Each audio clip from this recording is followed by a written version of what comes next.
Hai hampa-hampa kat mana tu? Semoga hampa semuanya sihat-sihat berjaya. Walaupun di mana hampa berada.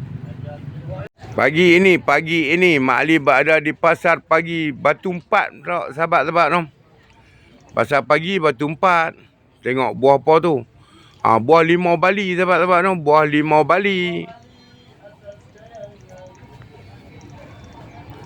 Sedikit view untuk hampa pagi ni.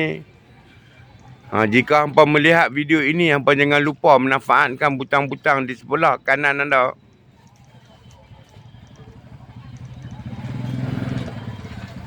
Minyak raja kayu pula sahabat-sahabat untuk memulihkan urat. Siapa-siapa boleh dapatkan kat Bayu Mak Ali.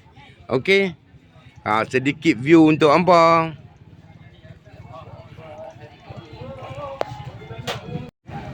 Jangan lupa manfaatkan butang kat sebelah kanan hampa. Bye bye. Assalamualaikum.